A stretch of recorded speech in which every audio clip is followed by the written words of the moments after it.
Hello, everybody. My name is Drew Dosick, and welcome back to Trading the Close. A few things to put on the calendar this week. Tomorrow morning, we've got retail sales coming out at 8:30 a.m., so that could be a market mover first thing in the morning. Then, in addition, we got the FOMC this week. FOMC results are going to come out on Wednesday. It's going to be at 2 o'clock, but really 2:30 at the press conference is really where all the meat and potatoes are going to be, as the FOMC is not anticipated to cut rates this week. And then lastly, most importantly, coming up next Monday on June 23rd, we have Investor Empowerment Day here at Verified Investing. We're going to be doing live trading. Go to our main page to find out more details. We're also going to have promos for all the educational courses that we do provide for each and every one of you. All right, guys. So let's jump into some data right now so that we can check into the charts and see what's going on today. Because today we had a nice up day in the markets. Dow Jones that you see right here up 0.89%, NASDAQ up 1.46%, S&P up 1.03%. U.S. oil is now down 4% on the day. Huge retreat back in oil. We'll get into the chart details here in a moment. Gold is pulling back ever so slightly, down 1.37%. And look at Bitcoin rocketing back up 2.84% above $108,000. So let's jump into the heat map. As with a nice green day, you can see a lot of green on the charts here. There's really not that much red. You're going to have to look close to really find it. Oracle is one of those. We're going to look at that chart here in a little bit. That chart has really exploded to the upside, should be due for a little bit more of a correction in the near term. But as you see here, Meta, Google, Microsoft, Nvidia, Apple, AVGO, Netflix, all doing great and pushing up higher throughout the day. And then you get over here with Tesla. Tesla's also pushing up. It was a little bit higher earlier in the day at around 2% in gains, now at 1.16.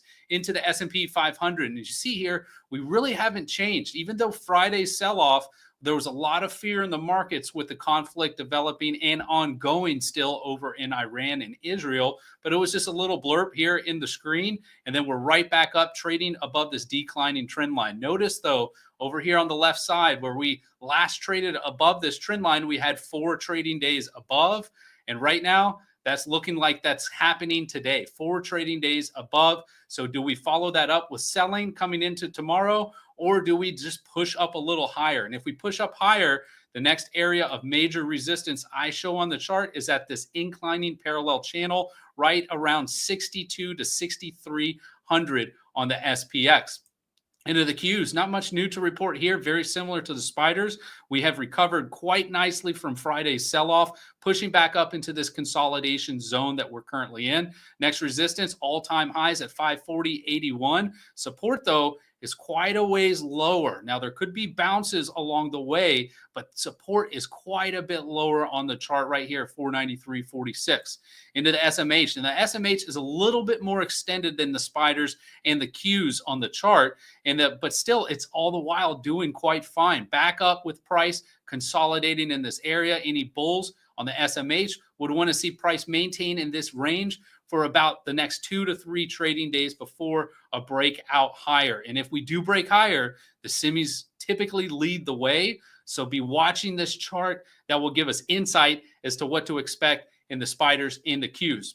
Into the IWM. Now on Friday, you see we had price retreat back, pierce this level of support at 209.53. Today we have bounced back up. So that support area is now taken away. So that very well may be the only downtick on the IWM before moving higher. This is a significant breakout on the IWM above this declining trend line, changing the trend for future price movement with these small cap stocks. Now, if we do see any more selling pressure on IWM, the support will be on this declining trend line. However, this bounce may prevent that from happening. The support on the declining trend line is right around 203 down to $200, depending upon what time price does get into that trend line. Into Bitcoin. Now, Bitcoin, guys, this is a fascinating chart. We were looking like we were about to break down with a head and shoulders pattern right here. The breakdown only lasted 1 day, never confirmed. And guys, back to learning the confirmation signal, learning this education. Don't get caught on the wrong side of the trade. Take advantage of the upcoming Investor Empowerment Day on June 23rd. and capitalize on some education. There it is, the banner right down there on the bottom of the screen. If you don't click on it now, don't worry. We got more information on our main page. So go check that out when you have a chance. Now back into Bitcoin. So Bitcoin, if you've noticed and watched this show for some time, we've had this parallel channel that has been on the chart the entire time that I've been doing the show. And the reason is it gives us so much information. So let's jump in the 10-minute and I'll show you exactly what I'm talking about. Earlier today, price on Bitcoin rocketed up right past this 50% area on the parallel. But what did it do? It stopped and it paused for a little over an hour, gaining consolidation and momentum for a move up higher above this 50% area. So while this area was initially resistance coming back up, it fought to get through it and is pushed higher. So that means with Bitcoin, the next area of significant resistance is going to be up here at this trend line at $112,368. But you can also derive another minor resistance level strung together from this pivot high to the very next pivots. And we're coming up and approaching that quite quickly, right around $110,000 on Bitcoin. Into gold. Now, last week we discussed how gold did break out of this declining parallel channel, and there was a nice inverse head and shoulders pattern with a measured move up here at the top of the chart at $3,621.20. So today we're starting to retreat just slightly. Iran did mention that they were interested in negotiations. Not really sure how that's going to pan out, considering those rockets and missiles are still being fired on both sides. So with a little bit of peace talk, some gold buying pressure has alleviated and is starting to come down on the charts. All the while, this pattern is still valid for a break up. Major resistance, although, is going to be at the double top, right at $3,500. And the reason for that, if I want to remind you, is back to the double topping tail that we have on the weekly chart as well as on the daily chart, both of which are bearish signals for price action. So if price comes back up in here, you should expect significant resistance right around $3,500, unless, of course, we have any other geopolitical events that transpire, creating more turmoil and uncertainty. Into silver. This silver chart, guys, is quite fascinating. We've discussed this several times as we've broken out from this inverse head and shoulders pattern with a current measured move at $38.97. Any pullbacks down here to what was resistance is now support at $34.86. Could be a buying opportunity. However, I want to show too on a larger time frame, this area right down here, when price came down on silver in 2014, 2015, all the way up until COVID, there were tremendous buying opportunities here on the chart. You see what price did retreat back here in 2022, came back down and retested this area. If and when silver does ever pull back down into this sub $27 range, that would be the buying opportunity for actually someone buying physical silver to hold in their possession at their house. If you want to trade it, there will be areas of support before then, but that's just something to keep on the horizon, keep on your radar if you are interested in purchasing physical silver for the long haul. All right, into U.S. oil. Now, U.S. oil, we had a lot of information to go over now with this chart. We had a measured move of 68.69 with this inverse head and shoulders pattern. However, now on Thursday, we tagged that level. And then Friday, with the war concerns, price just rocketed up and ripped all the way through it. Back to the confirmation signal, guys. Did we close above this trend line? Yes. Did we confirm above this trend line? No. So what did price do? It's now reversed course, traded all the way back down as low as higher than Thursday's close before bouncing back up. Now it looks like it's going to close the day right under $70 on U.S. oil. So what you want to see here, though, for any bulls on oil, you want to see price get above this trend line and confirm itself. Today is basically canceling out this previous pierce above this level. You want to see price get above here, stay, and then move higher in a natural fashion. The one bad thing, though, that I do throw out there, we have rising oil costs, right? Our main concern with cutting rates with the FOMC, which I started the show out, was talking about cutting interest rates. And that if we do have higher oil costs, that's eventually going to trickle down to higher costs to the consumer, as most all of our products are shipped to the stores or to our houses, to whichever place that they are delivered for us to purchase and then obtain those products. So higher oil costs is going to also mean higher costs for goods, tag that on to the potential tariffs, we could be looking at some serious inflation if oil continues moving higher. So keep that on the radar there too.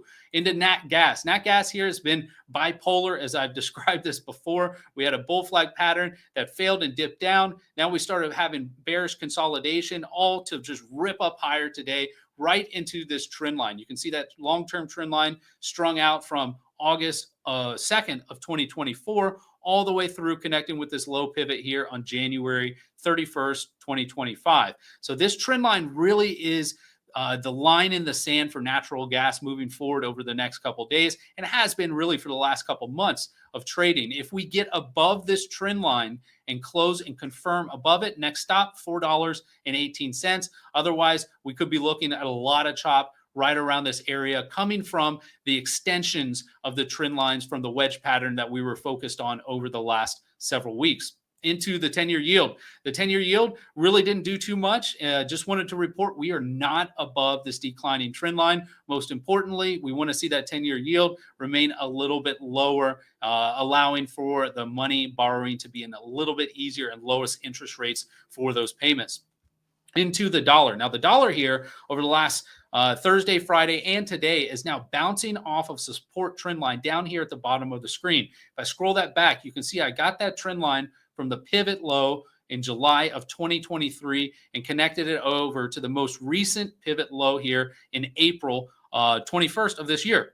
And so far, this area is collected the dollar decline. So basically, and it's not always the case, but when the dollar declines, the markets typically go up. So if we continue to have the dollar decline, we could be seeing asset values increase, but we'll have to watch this closely. And if the dollar starts ripping higher, that could actually mean the markets would start pulling down a little bit. So at this critical juncture here for dollar, do we maintain the support level? Do we break above this declining trend line that you notice is a very longer term declining trend line and quite steep too? So for a breakout to occur, it will have to break above and then confirm, but it likely won't retest this trend line since it is so steep. Also notice we've hit this trend line now once, twice, 3 times, 4 times. So this is now weakened this trend line, implying that a break above is more likely the next time price comes and attacks that trend line.